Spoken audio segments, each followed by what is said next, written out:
Hello, and welcome back to week 1, lesson 2 of the 4-week confidence currency intensive. Now, if you've completed the work for lesson 1, which I'm sure you have, then you know that that was probably not the most enjoyable of experiences. It's not fun to sit there and look at moments of disappointment and perceived failure that you've experienced, but it is so necessary to sit and see, what have I encountered in the past? What am I bringing with me out of those experiences? Because it's absolutely going to influence your behavior and your future. Now, if it was more than 10 minutes ago that you did the coursework for week 1, then I want you to go ahead and reread what you wrote in terms of the various attempts that you've made at losing weight in the past, because I want those experiences to be fresh in your mind as you do the coursework for today's lesson. Now, remember, if losing weight and living a healthy lifestyle was really just a matter of information, then no one would be overweight, because there is tons of information out there about how to live healthy and how to lose weight. But we know that there's more to it than that. And so doing this hard work, it's cumbersome, it's not fun, but it is so necessary. And this week and next week's work is vital, and it's going to be the difference between your past attempts to lose weight where you have failed and not gotten far and just left you feeling more hopeless and frustrated, than what you're going to be walking into now, which is going to be victory and sustainable health. So today, you're going to spend most of your time in the form of journaling again. There's no way for you to really get the understanding and revelation that comes from your past outside of just taking the time to really think through your past. And so as you do that, I think, again, you're going to be surprised at what rises to the surface of things that you kind of have just maybe forgotten about or dismissed from your past, but they're really still impacting your future. So today I want to make sure that you have printed out the work for week 1, lesson 2, and that you're ready to answer the questions and take the time to reflect. Today, as I go through the questions with you, I'm going to give you what some of my answers were when I set out on my journey of losing over 200 pounds 10 years ago, because I'm sure that there are some things that we might have in common. So the first question that you're going to go through is, what were some of your biggest takeaways from the exercise in lesson 1? So as you sat down and you said, okay, what were all the various times that I tried to lose weight, and how did it go? And what beliefs did I have from that? And what were the results? What were your takeaways? Maybe you felt like, man, I have been trying to lose weight and get a hold of my health for a long time. And maybe you just felt like, wow, I didn't realize all of the different things that I've tried to do in changing my health.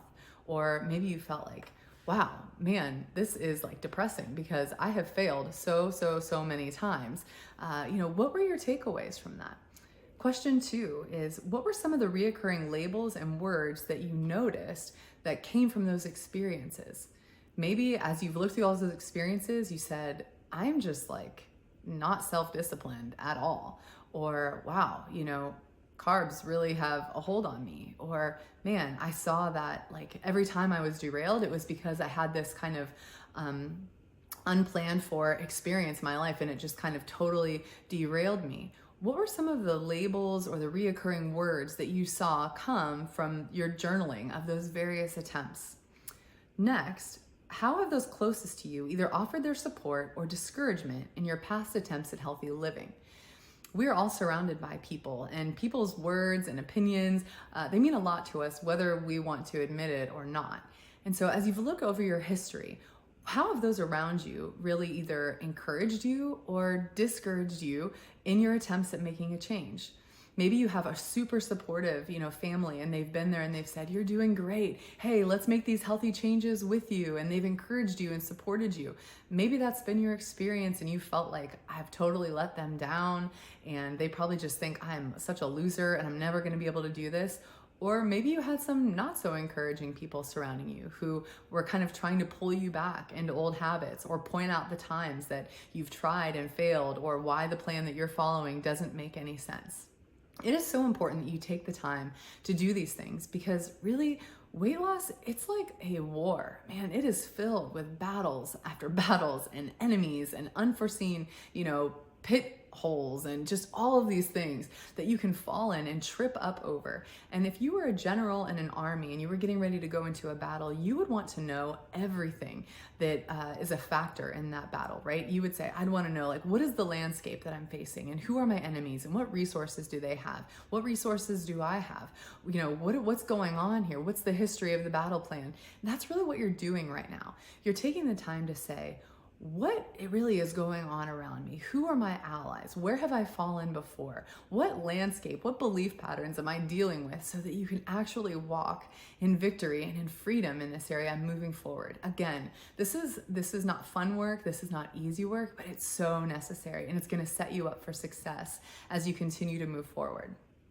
Then we're going to turn to your relationship, with what your relationship has been like with food in the past. Food is obviously a major component whenever we're thinking about, health or nutrition, weight loss. And so your relationship with food is extremely important. And maybe your relationship with food today is not the same as it has been in the past, but still, whatever relationships you've had with food in the past definitely influence you today. And so it's important to recognize, what have they been? So we're going to take the time to do that. In question number 1, it says, in what ways has food ruled over or controlled you in your past? List as many as you can think of. Maybe it's that, you would be following your diet plan, and then as soon as a celebration would come along, or a birthday or a holiday, that food, you just wanted it so bad, and then it just derailed you. Or, maybe you just always have had this habit of having pizza every Friday night. And so you would do great, Monday through Friday, but then comes Friday night and, you just could not find yourself, saying no to that pizza. Whatever that looks like for you. In what ways has food been able to cause you to not make the decisions that you have committed to making whenever you've been wanting to be, healthy and make changes? In what ways has food been able to derail you? How has it controlled you? What has that looked like in your life over the past? What foods have those been? What occasions have those been on? Number 2, beyond providing for you nutritionally, what needs have you tried to meet with food in your life? For me, I know that in the past, food really signified like life being okay. There could be so much chaos going on around me. There could be so many things going wrong in life. But I remember, if I could go out to eat and I could eat whatever I wanted, or I could go get this extremely high, calorically high drink, from a coffee shop, then it just felt like, life is okay. Food met this need in my life of, feeling comforted, feeling like life is okay.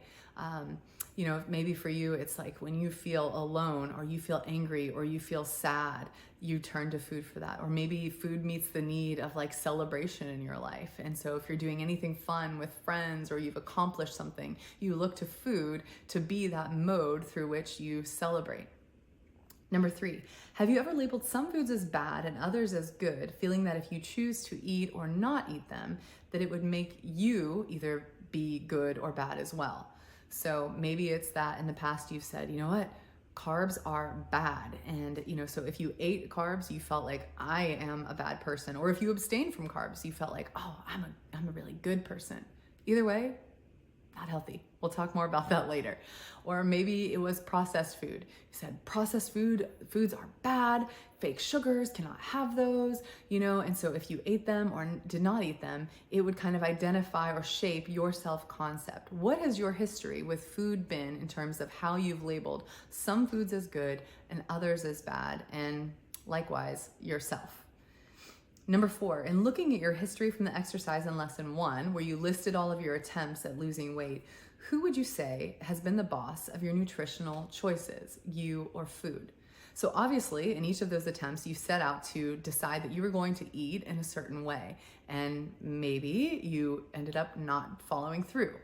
When you think back to those situations where you didn't follow through, we'll just continue with our example of carbs. Let's say you decided, I'm going to eat low carb, and then you remember back to that moment, where you decided dinner rolls were brought to the table, and I'm just going to, go whole hog, and it led on a whole, a domino effect in your life.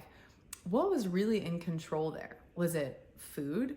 Was it fear that you weren't going to be able to have that food if you didn't have it then? Was it that you already felt ashamed because of a decision that you had made earlier in the day in regards to carbs, and so you just continued to make that decision? Who has been in control as you look back over your new food choices in the past? Who has really held, the reins of control in your life, and what has that looked like? And last, how do your answers to these questions regarding food make you feel? Maybe you look at all of your answers and you're like, I am seriously jacked up. Like, what is wrong with me that this inanimate object of food would have so much power and so much control over my life? How does it make you feel? Your answers to these. Do you feel confused? Do you feel angry? Do you feel sad? Do you feel embarrassed? Maybe you're thinking, Tiffany, why is this valuable? Like, why is it valuable to harp on like these thoughts and these emotions? It's super valuable because these thoughts and these emotions, whether you want to recognize them as being there or not, they're there.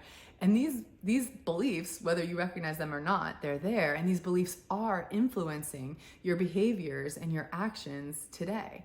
And that's what leads you here, right? Is that your behaviors and your actions today and in your past are not leading you to a place you want to go. So even if it's not clear yet as to why this is valuable, stick with it.